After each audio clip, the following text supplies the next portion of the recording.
আজ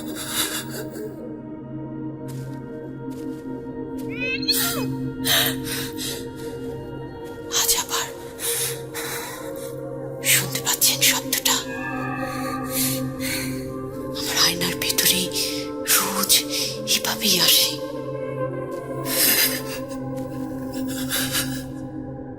Bhoot.com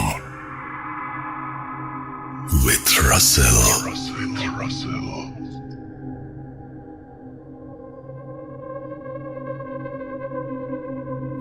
প্রিয় listeners, আসসালামু আলাইকুম।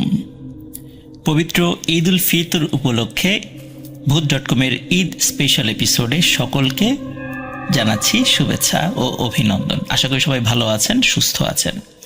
এখন যে ঘটনাটি আমি আপনাদের সাথে শেয়ার করতে যাচ্ছি, এই ঘটনাটি আমাকে দিয়েছে সৌমিত্র রয়। ওর বাসা ঢাকার বাসাবো এলাকায়। ও এই ঘটনাটি তারই এক বান্ধবীর নাম হচ্ছে মারিয়া মিম, তার কাছ থেকে এই ঘটনাটি সংগ্রহ করেছে। ঘটনাটি একটি হন্টেড বাসাকে কেন্দ্র করে এবং বেশ কিছু ছোট ছোট ভয়ানক ঘটনা মিলিয়ে একটি লম্বা ঘটনা আপনাদের সামনে উপস্থাপন করার চেষ্টা করব ইনশাল্লাহ। তো চলুন কথা না বাড়িয়ে সরাসরি মূল ঘটনাতে চলে যাচ্ছি।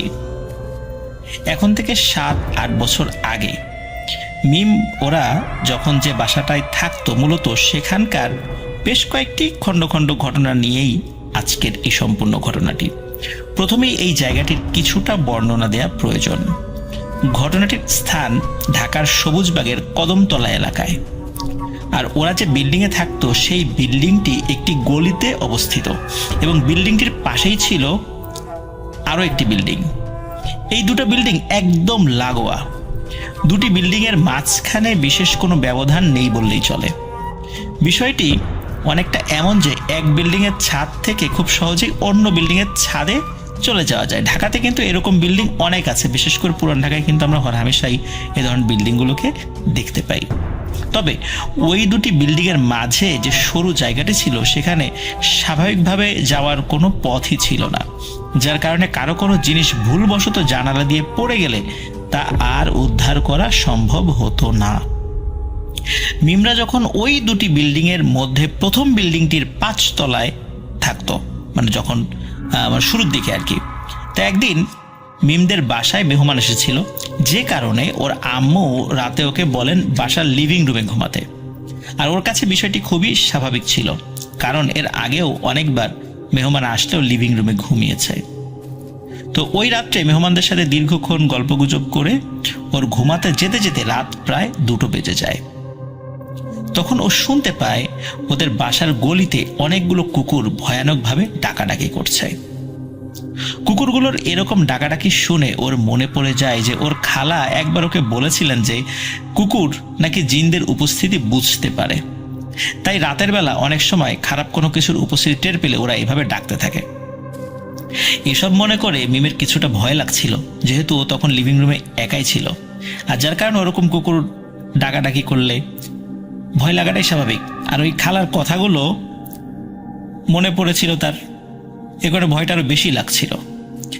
এমন সময় হঠাৎ করেই মিমের মনে হয় রাস্তার অপর পাশে একটি বিল্ডিং থেকে নূপুরের আওয়াজ ভেসে আসছে।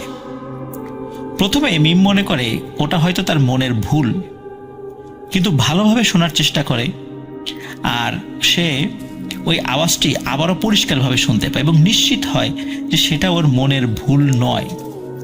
মিম ভাবছিল ওই বিল্ডিংয়ে বোধহয় রাত্রে কেউ ড্যান্সের প্র্যাকটিস করছে। তবে পর মুহূর্তে আবারও ও ভাবে যে এত রাত্রে তো কারো এভাবে ড্যান্স প্র্যাকটিস করার কথা নয়, তাহলে নূপুরের আওয়াজটি কোথা থেকে আসছে।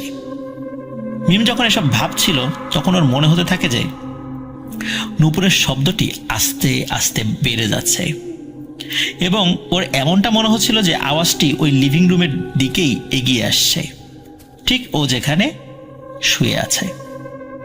যেন কোনো অশরীরী নূপুর পায়ে হাওয়ায় হেঁটে হেঁটে ওর দিকে অগ্রসর হচ্ছে। ওর এতটাই ভয় লাগছিল যে ও নড়াচড়াও করতে পারছিল না। এক পর্যায়ে আওয়াজটি ওই লিভিং রুমের জানালার একদম কাছাকাছি চলে আসে এবং তখনই ঘরের ভেতরে ওর পায়ের দিকে জোরে করে কোনো একটি জিনিস পড়ে যাওয়ার শব্দ হয়। ওই শব্দটি হওয়ার সাথে সাথেই সেই নূপুরের আওয়াজটি একদম থেমে যায়। এরপর আর কিছু শোনা যায় না এবং রাতের নিয়মে চারপাশ একদম নিশ্চুপ হয়ে যায়। অনেক ভয় পাওয়ার কারণে কিছুতেই মিমের ঘুম আসতে চাইছিল না, কিন্তু পরদিন যেহেতু বাসায় মেহমান এসেছিল, ওই দিন যেহেতু বাসায় মেহমান এসেছিল, তাই উঠে লাইট জ্বালিয়ে বাসার অন্যদেরকে ডাকাডাকি করতে গেলে মেহমানরা হয়তো বা বিরক্ত বোধ করবেন এবং তারা অন্য কিছু ভাবতে পারেন যে এই মেয়েটিকে আবার জিনে ধরছে কিনা বা এই টাইপের কিছু কিনা, এই টাইপের অনেক কথাবার্তা ছড়িয়ে যেতে পারে। তো বিষয়টি সে মনের ভুল ভেবেই মনকে বারবার সান্ত্বনা দিতে থাকে, কিন্তু সে জানে যে এটি তার মনের ভুল নয়। যাই হোক, সে চুপচাপ শুয়ে থাকে এবং ফজরের আজানের পর তার ঘুম এসেছিল। এর আগে তার ঘুম আসেনি। সকালে তার আম্মুর ডাকে ঘুম ভাঙে। যেহেতু ঘুম থেকে উঠতে বেশ দেরি হয়েছিল, তাই মিম তাড়াতাড়ি করে রেডি হয়ে স্কুলে চলে যায়। এরপর স্কুল শেষেও যখন বাসার দিকে ফেরে, তখন লিভিং রুমের দরজার উপরের দেয়ালের দিকে ওর চোখ যায়। সেখানে আল্লাহ লেখা কাবা শরীফের একটি ফ্রেম করা ছবি লাগানো ছিল, কিন্তু ছবিটি তখন সেখানে না থাকায় জায়গাটি খালি খালি লাগছিল, যার কারণে ওখানে ওর নজর পড়ে।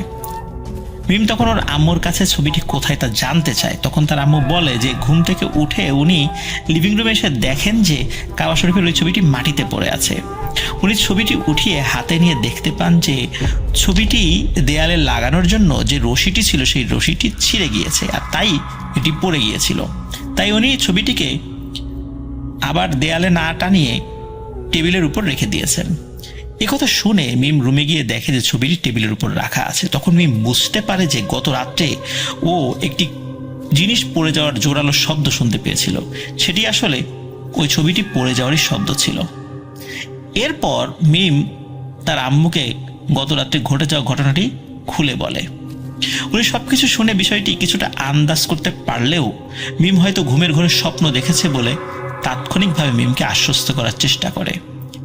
কিন্তু মিম ভালোভাবেই জানতো যে এটি কোনো স্বপ্ন ছিল না, আর তার মাও ভালো করে বুঝতে পেরেছিল যে মিম আসলে স্বপ্নের ঘরে বিষয়টি দেখেনি। মূলত এই বিষয়টি ঘটনা ঘটার শুরু ছিল, এটা দিয়ে শুরু হয়েছিল। যাই হোক, এই ঘটনার কয়েকদিন পর ওই বিল্ডিং এর দ্বিতীয় তলার একজন আন্টি মিমের আম্মুর সাথে গল্প করতে আসেন। কথা প্রসঙ্গে উনি ওনার একটি ভয়ানক অভিজ্ঞতার বিষয়ে তাকে বলেন। একদিন বিকেলবেলা অবসর সময় উনি সেলাই করার জন্য নাকি সুই সুতা নিয়ে বসেছিলেন। উনি সুইয়ে সুতা পরানোর চেষ্টা করছিলেন এবং সুইয়ের ছিদ্রে সুতা প্রায় পরিয়ে ফেলেছেন। এমন সময় ওনার হাতটি অদ্ভুতভাবে খালি ডানে বায়ে সরে যায়। ওনার মনে হচ্ছিল কেউ যেন আস্তে করে ওনার হাতে ধাক্কা দিয়ে হাতটি সরিয়ে দিচ্ছে। উনি শুরুর দিকে বিষয়টিতে খুব বেশি গুরুত্ব না দিয়ে আবারও সুতা পরানোর চেষ্টা করেন, কিন্তু এবারও একই রকম ঘটনা ঘটে। প্রিয় লিসেনার্স, আপনারা জানেন যে সুইয়ে সুতা পরানো কিন্তু বেশ সূক্ষ্ম একটি কাজ, আর উনি এই কাজে বেশ সিদ্ধহস্ত ছিলেন। কিন্তু অদ্ভুতভাবে উনি বারবারই অস্বাভাবিকভাবে ব্যর্থ হচ্ছিলেন, আর এই কারণে উনি কিছুটা বিরক্ত নিয়েই বলে ওঠেন, কি রে, এরকম হচ্ছে কেন? যখনই এই ধরনের কথা উনি বলেছেন, তখনই আচমকাই নাকি ওনার কানের পাশে কর্কশ ও ভারী একটি কণ্ঠস্বর উনি শোনেন এবং ভয়ানকভাবে ফিস ফিস করে কিছু একটা বলে ওঠে, কিন্তু কি যে বলেছেন সেটা আসলে উনি বুঝতে পারেননি। অদ্ভুত একটা শব্দ, কর্কশ শব্দ, কিন্তু এটা কোন ভাষায় যে কথা বলে উঠলো, কি বলল, এটা ওনার বোধগম্য হলো না। যদিও উনি বুঝতে পারেননি, কিন্তু কণ্ঠস্বরটা শোনার পর উনি প্রচন্ড ভয়ে হাত থেকে সবকিছু ফেলে দিয়ে চিৎকার করতে করতে ওনার রুম থেকে বের হয়ে যান। চিৎকার শুনে ওনার পরিবারের সদস্যরা ছুটে আসেন এবং ওনাকে পানি খেতে দিয়ে হাত পাখা দিয়ে বাতাস করতে থাকেন। শীতকাল ছিল ওই সময়টাতে, আর শীতকালে উনি একদম ঘেমে অবস্থা খারাপ হয়ে গিয়েছিল। কিছুটা স্বাভাবিক বোধ করার পর উনি সবাইকে বলেন যে ওনার সাথে কি ঘটেছিল। সবকিছু শোনার পর পরিবারের সদস্যরা অনেক বেশি অবাক হয়েছিলেন এমনটাও নয়। এরকম টুকটাক ঘটনা মনে হয় ওই বিল্ডিংয়ে হামেশাই ঘটে, এরকম কম বেশি ঘটনা তাদের মোটামুটি জানা ছিল। মাঝে মধ্যেই রাতে ওই বিল্ডিং এর ছাদের উপর নাকি বিভিন্ন ধরনের অদ্ভুত শব্দ শোনা যেত, যেমন কেউ পাটাতে শিল নোড়া দিয়ে মশলা পিষলে যেরকম শব্দ হয়, অনেকটা সেই রকমের। আবার যারা পার্শ্ববর্তী লাগোয়া বিল্ডিংটির সাইডে থাকতেন তাদের মধ্যে অনেকেই গভীর রাতে দুটি বিল্ডিং এর মধ্যবর্তী যে সরু জায়গাটি রয়েছে সেখান থেকে একটি ছোট্ট বাচ্চার কান্নার আওয়াজ আসতে নাকি শুনেছেন। অথচ ওই ছোট্ট ফাঁকা জায়গায়, এত সরু ফাঁকা জায়গায় শুধু হয়তোবা কোনো একটা ইঁদুর হেঁটে যাওয়া সম্ভব একদম নিচে, এছাড়া কোনো মানুষের সন্তান, একদম নবজাতক সন্তানও ওই জায়গায় থাকা সম্ভব নয়। কিন্তু শুধু ওই জায়গা থেকে কান্নার আওয়াজ ভেসে আসতো। মিমের সাথে ওই ঘটনাটি ঘটার বেশ কয়েক মাস পর ওরা পাশের বিল্ডিংটাতে শিফট হওয়ার সিদ্ধান্ত নেয়। ওই বিল্ডিংয়ে আগে থেকেই মিমের চাচারা থাকতেন, তো ওরা যখন ওই বিল্ডিংয়ে একটি ফ্ল্যাট খালি পায় তখন ওরা সেখানে শিফট হয়ে যায়। নতুন বাসায় শিফট হওয়ায় বেশ কিছুদিন মোটামুটি কোনো সমস্যা হয়নি। তবে এর কিছুদিন পরে আর কি, মিম একদিন স্কুল থেকে ফিরে বাসায় ঢুকতে যাবে, এমন সময় ওদের পাশের ফ্ল্যাটে যে আন্টি থাকতেন উনি দরজা খুলে বের হয়ে মিমকে বিভিন্ন অসংলগ্ন কথাবার্তা বলতে থাকেন। ওনার আচরণ ছিল একদমই একটি ছোট বাচ্চার মতো। একে তো ওই বাসায় নতুন, তারা এসেছে, তারপর ভালো করে কাউকে চেনেও না, তার উপর ওই আন্টি এরকম আচরণ দেখে সে কিছুটা ভয় পেয়ে তাড়াতাড়ি ঘরে ঢুকে দরজা লাগিয়ে দেয়। পরবর্তীতে মিম যখন ওর আম্মুকে ওই আন্টির বিষয়ে বলে তখন উনি অন্য এক প্রতিবেশীর কাছ থেকে ওই আন্টির বিষয়ে জানতে চান। তখন জানতে পারেন উনি মানসিক অসুস্থতায় ভুগছেন, যার কারণে নাকি অনেকের সাথে এই ধরনের ব্যবহার করেন, ছোট বাচ্চার মতো আচরণ করেন, ঠিক একটা বাচ্চা মানুষ যেভাবে আচরণ করে। ওই প্রতিবেশীর কথা শুনে মিমের আম্মু বুঝতে পেরেছিলেন যে উনি ওই আন্টি সম্পর্কে এমন কোনো কথা আরো জানেন যেটা হয়তো তাকে বলতে চাচ্ছে না। তো যাই হোক, ভদ্রতার খাতিরে ওনাকে আর তেমন কিছু জিজ্ঞেসও করেনি। কিন্তু আরো ভয়ানক ঘটনা কিন্তু সামনে ছিল। একদিন দুপুরে হঠাৎ করে মিমদের পাশের ফ্ল্যাট থেকে চেঁচামেচির আওয়াজ শুনে ওরা দরজা খুলে দেখে যে ওই বিল্ডিং এর অনেকে সেখানে উপস্থিত হয়েছে। মিমরাও কৌতূহলবশত সেখানে গিয়ে দেখে যে ওই যে আন্টি আগের দিনের মতোই উচ্চস্বরে বাচ্চাদের মতো বিভিন্ন অসংলগ্ন কথাবার্তা বলছেন। কিন্তু যখনই উনি ওখানে মিমকে দেখতে পান তখনই দৌড়ে গিয়ে খপ করে মিমের হাত চেপে ধরেন এবং বলেন যে, এই মেয়ে আমার সাথে আসো, সোফায় বসো। তার পাশে সোফায় বসান। মিম খুবই অস্বস্তি বোধ করছিল এবং ভয় পাচ্ছিল, কিন্তু চুপচাপ সে ওই সোফায় বসে পড়ে, কোনো কথা বলছিল না। আর সোফায় বসার পরপরই ওই আন্টি আবারও অসংলগ্ন কথাবার্তা বলতে থাকেন, যে কথার আগা মাথা কিচ্ছু নেই। তখন উপস্থিত সবাই বিভিন্ন ধরনের কথা বলে একটি বাচ্চাকে যেভাবে বোঝানো হয় সেভাবে ওনাকে শান্ত করার চেষ্টা করে। বলে রাখা ভালো যে ওনার একটি মেয়ে ছিল যে এতক্ষণ খাটের পাশে দাঁড়িয়ে একদম চুপ করে সবকিছু শুনছিল। ওই আন্টি যখন কিছুটা শান্ত হলেন তখন সবাই ওই মেয়েটিকে বলে, যেহেতু ওই আন্টি অনেকটা অসুস্থ যেহেতু, তাই ওনাকে বিভিন্ন কাজে ওই মেয়ে যেন সহযোগিতা করে। এই কথা শোনা মাত্রই মেয়েটি চোখ বড় বড় করে খুব ভয়ানকভাবে সবার দিকে কিছুক্ষণ তাকিয়ে থাকে। নিজের মাকে সাহায্য করবে কথা বলার ফলে সে মনে হয় খুব বিরক্ত হয়েছে, রাগও হয়েছে এবং অবাকও হয়েছে। এরপর ওই রুম থেকে সে বের হয়ে বারান্দায় চলে যায়। কয়েকদিন পর মিমের চাচি যখন ওদের বারান্দায় এসেছিলেন তখন উনি জানান যে ওই আন্টি এবং ওনার মেয়ের উপর নাকি বেশ কয়েকটি ভয়ানক জিনের আছর রয়েছে। এই বিষয়ে যখন একজন হুজুরকে ডেকানো হয়েছিল তখনই জানান ওই জিনেরা খুবই শক্তিশালী এবং তারা চায় না যে ওই বাসায় কেউ থাকুক। তাই কোনো গুরুতর সমস্যার সম্মুখীন হতে না চাইলে বাসাটি ছেড়ে দেওয়াটাই বুদ্ধিমানের কাজ হবে। কিন্তু ওই সময় ওই আন্টিদের আর্থিক বেশ কিছু সমস্যা চলার কারণে ওনারা হঠাৎ করে বাসাটি পরিবর্তন করে অন্য কোথাও শিফট করার মতো অবস্থায় ছিলেন না। তাই একরকম বাধ্য হয়েই এত সব সমস্যা উপেক্ষা করে ওনাদের ওই বাসায় থাকতে হচ্ছিল। মিমের চাচি আরো বলেন যে ওই বিল্ডিং এর ছাদের নিচ তলায় যারা থাকেন তারা নাকি রাতের বেলা ছাদের উপর থেকে কারো পায়ের আওয়াজ শুনতে পান। শব্দটি অনেকটা এমন যে কোনো বাচ্চা খালি পায়ে ছাদের এক পাশ থেকে আর এক পাশে দৌড়াদৌড়ি করছে। এই শব্দটি বেশিরভাগ দিনেই গভীর রাতে শোনা যেত। একটি ঘটনা, একদিন ওনারা রাত 9টার দিকে এই শব্দটি শুনতে পান। তখন ওনারা ছাদে উঠে কাউকে দেখতে পান না, তবে ওনারা লক্ষ্য করেন যে ছাদে থাকা দোলনাটি আস্তে আস্তে দুলছে। কোনো বাতাস কিন্তু চারদিকে ছিল না, আর ওই ভারী দোলনাটা দোলার মতো বাতাসের যেই ধাক্কা সেটিও ছিল না সেই সময়। দোলনাটি দেখে মনে হচ্ছিল এটি বাতাসে দুলছে না, মনে হচ্ছিল যে কেউ দোলনায় অনেকক্ষণ বসে থাকার পর যখন মাত্রই উঠে চলে যায় ঠিক যেভাবে দুলতে থাকে ঠিক সেভাবে তুলছে। ওরা তখনকার মতো ছাদ থেকে যদিও নেমে আসেন এবং পরদিন সকালে বিল্ডিংয়ের দারোয়ানকে বিষয়গুলো সম্পর্কে অবহিত করেন। সব শুনে দারোয়ান বলেন এগুলো কোনো সমস্যা নয়। দারোয়ান ওনাদেরকে উল্টো পরামর্শ দেন এসব আওয়াজ উপেক্ষা করতে এবং রাতের বেলা ওনারা যেন কোনো অবস্থাতেই আর ছাদে না ওঠেন। তো এটা তো কোনো সমাধান হলো না। ছাদে উঠতে মানা করছে কেন? নিশ্চয়ই কোনো সমস্যা আছে। এরপর আরো বেশ কয়েক মাস কেটে যায়। এক রাতে মিম অদ্ভুত একটি স্বপ্ন দেখে। মিম দেখে যে স্বপ্নের মধ্যেও একইভাবে কেউ ওর রুমে শুয়ে আছে। তখন ওর রুমের দরজা একটু একটু করে খুলে যেতে থাকে। মানে সে ওই স্বপ্নের মধ্যে ওর রুমে শুয়েছিল আর ওর রুমের দরজাটা একটু একটু করে খুলে যাচ্ছিল। ডিম লাইটের নীলাভ আলোয় ও দেখতে পায় যে দীর্ঘকায় কালো ছায়ার মতো একটি অবয়ব দরজা দিয়ে রুমে প্রবেশ করছে। ওই অবয়বটি রুমে ঢুকে ওর দিকে এগিয়ে আসতে থাকে। ওই অবয়বটিকে দেখে ভয়ে মিম চিৎকার করতে থাকে। অবয়বটি ওর বিছানার পাশে এসে শক্তভাবে ওর গলা চেপে ধরে। ও গলায় অনেক ব্যথা অনুভব করছিল। ও চেষ্টা করতে থাকে যে নিজেকে যেন সে ছাড়িয়ে নিতে পারে। এমন সময় হঠাৎ করে মিমের ঘুম ভেঙে যায় এবং প্রচন্ড অস্বস্তিতে উঠে বসে। ওই সময় সে ফিল করে ওর গলায় বেশ ব্যথা অনুভূত হচ্ছে। এও সে বোধ করে যে এটি স্বপ্নের মধ্যে হয়েছে। কিন্তু মিম আরো বেশি অবাক হয় যখন ও দেখে যে রুমের দরজাটি খোলা রয়েছে, ঠিক যেমনটা ও স্বপ্নে দেখেছিল। কিন্তু ওর স্পষ্ট মনে ছিল যে ঘুমানোর আগে সে খুব ভালোভাবেই দরজাটি লাগিয়ে তারপরে ঘুমিয়েছে এবং সে এভাবে প্রতি রাতেই ঘুমায়, দরজা লাগিয়েই সে ঘুমায়। তখন মিমের খেয়াল হয় স্বপ্নে ও দেখেছিল যে সেই ছায়ার মতো অবয়বটি আস্তে আস্তে ওর রুমের দরজা খুলে ভেতরে প্রবেশ করে। বিষয়টি মনে আসার পরপরই ওর ভয়ের মাত্রা আরো অনেক গুণ বেড়ে যায়। ও উঠে গিয়ে ওর আব্বু আম্মু সকলকে ঘুম থেকে ডেকে তোলে এবং সবকিছু ওনাদেরকে জানায়।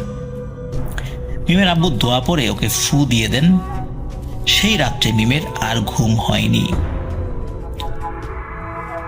সবাই চিন্তা করেছিল যে দ্রুত বাসাটা ছেড়ে দিব আর এর মধ্যে আর কোনো ঘটনা হয়তো বা ঘটবে না। কিন্তু কে জানতো যে আরো একটি ভয়ানক ঘটনা মিমের সাথে ঘটবে। এই ঘটনার 1-2 দিন পর মিম তার রুমেই লেখাপড়া করছিল। তো মিম কোনো কারণে তার রুম থেকে বাইরে বের হয়ে এসেছে, মানে অন্য রুমে গিয়েছে। তার ঘরের লাইট টাইট সব জ্বালানো ছিল। তো অন্য রুমে গিয়ে তার আব্বু আম্মুর সাথে কথা বলে সে আবার তার রুমের মধ্যে ঢুকছিল। হঠাৎ করে দেখে তার খাটের উপরে পুরো শরীর কম্বল দিয়ে আবৃত কেউ একজন বসে ঢুলে ঢুলে উচ্চস্বরে কিছু পড়ছে। অনেক সময় আমরা ঢুলে ঢুলে মানুষকে পড়া দেখি না, ওই রকম।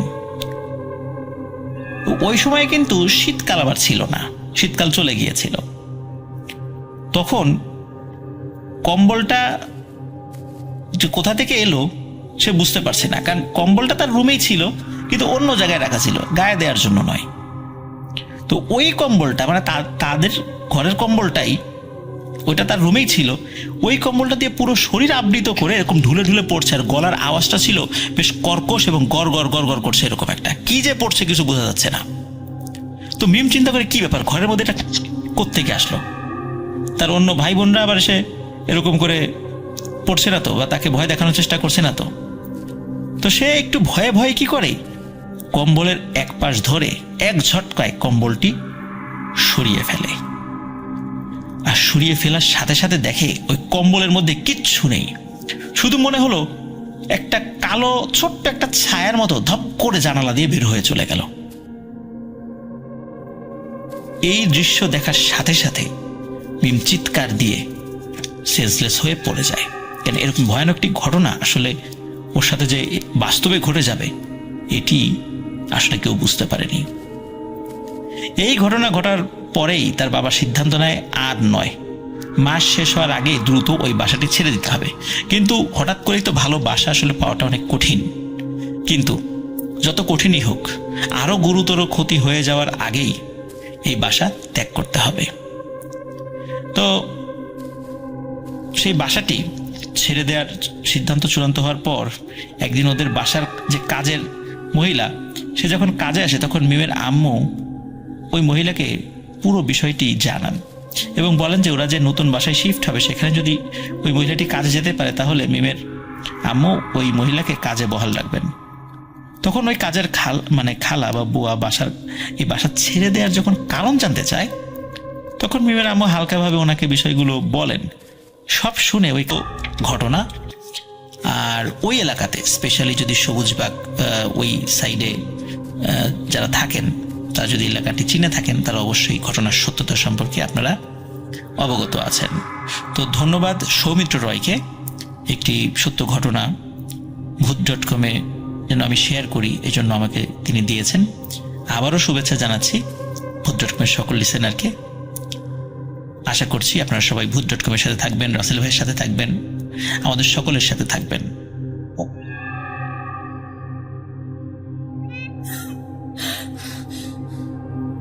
আজ আবার শুনতে পাচ্ছেন শব্দটা?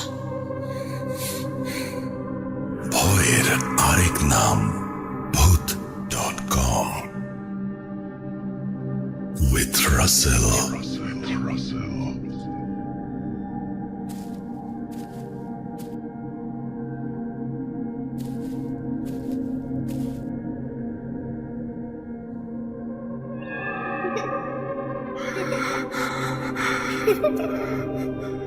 লুকোচুরি খেলবে? লুকোচুরি তুমি লুকাও, আমি ঠিকই তোমাকে খুঁজে পাবো।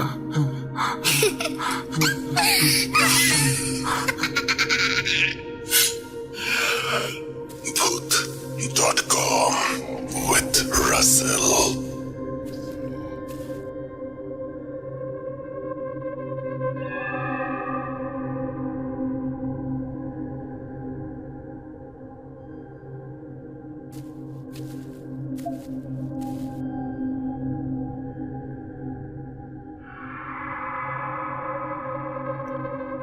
আপনাদের সবাইকে আরও একবার স্বাগত জানাচ্ছি। আমি রাসেল। আশা করছি আপনারা সবাই ভালো আছেন এবং ভালোর দলে আছেন। চাঁদ রাতে কারো তো ঘুম আসে না এবং চাঁদ রাত মানেই আনন্দ উচ্ছলতায় কাটিয়ে দেবার দিন, আনন্দ উচ্ছলতায় কাটিয়ে দেবার সময়। এবং চাঁদ রাতের অনেকে আমাদের ঈদ মোবারক জানিয়েছেন। অমিত বড়ুয়া লিখেছেন আমাদের সাথে যে সুপার ডুপার স্টোরি ছিল আসিফের। এইটা পুরা 54 মিনিটস এই স্টোরিটা মন দিয়ে শুনলাম। মাঝখানে তো নিজেই ভয়েই কিছু কাচুমাচু করছিলাম। Thank you so much Rasel ভাই, thank you, you are most welcome. Rummu আমাদের সাথে আছেন। লাইভ শুনতে পারলাম না, খারাপ লাগছে, কালকে রেকর্ডেডটা শুনে নেব। কালকে তো ঈদের দিন, আপনি আরও ব্যস্ত থাকবেন, জানি না শুনতে পারবেন কিনা, তবে শুনেন কিন্তু। নুরা ইসলাম আমাদের সাথে আছেন চাঁদপুর থেকে। আমাদের সাথে আছেন HM শাওন হুসাইন, আমাদের সাথে আছেন KSR AHM, আমাদের সাথে আছেন সাইদ আহমেদ, আমাদের সাথে আছেন MD লুবাইয়েত হোসেন লিজান, আমাদের সাথে আছেন দেখতে পাচ্ছি আরিয়ান রাকিব, আমাদের সাথে আছেন TI মিথুন সহ আরও অনেকে। থ্যাংক ইউ ভেরি মাচ আমাদের সঙ্গে থাকার জন্য এবং আমাদেরকে এইভাবে সাপোর্ট দেওয়ার জন্য। আমরা যে আজকে যে এপিসোডটি করছি সেই এপিসোডে আপনাদের এই অংশগ্রহণ আমার জন্য বিরাট একটা ব্যাপার এবং আপনারা যে আমাদের সঙ্গে আছেন এইটা আমার জন্য অনেক বড় একটা পাওয়া। এই বিষয়টি আমি সবসময় মাথায় রাখবো যে ভূত.com আমার পরিবার এবং আপনারাও মাথায় রাখবেন আশা করি যে ভূত.com আপনাদের পরিবার এবং যে কোনো আয়োজনে, যে কোনো শুরুতে, যে কোনো সময় ভূত.com আপনার পাশেই আছে। এবং ভূত.com বলতে যেমন আমি আমাকে এবং আমার টিমকে বোঝাচ্ছি, ঠিক একইভাবে আপনাদেরকেও বোঝাচ্ছি। সো আমরা সবাই সবার জন্য। তানভীর তুষারের ঘটনা শুনলাম, আফনান ভাইয়ের ঘটনা শুনলাম, হুমায়রা ভাবির ঘটনা আমরা শুনে আসবো। It's a beautiful story. আমার মনে হয় যে আপনারা সবাই যারা শুনছেন তারা পছন্দ করবেন। চলুন কথা না বাড়িয়ে সরাসরি আমরা ঘটনায় চলে যাই। তার আগে একটু জানিয়ে দিই, আমাদের ইমেল অ্যাড্রেস হচ্ছে russell.voot.com@gmail.com। আপনার নাম, ঠিকানা এবং ফোন নাম্বার সহ আপনার জীবনে ঘটে যাওয়া এবং আপনার জানা সেরা ঘটনা লিখে পাঠিয়ে দিন আমাদের কাছে। ঘটনার শুরুতে অবশ্যই উল্লেখ করুন যে আপনি স্টুডিওতে সে ঘটনা শেয়ার করতে চান নাকি আপনি চান আপনার ঘটনা আমরা পড়ে শোনাই। কোরবানি ঈদের জন্য আমরা কিন্তু স্টোরি কালেক্ট করতে শুরু করবো নেক্সট উইক থেকেই। সুতরাং আপনারা যারা কোরবানি ঈদে পার্টিসিপেট করতে চান এখনই জানিয়ে দিন।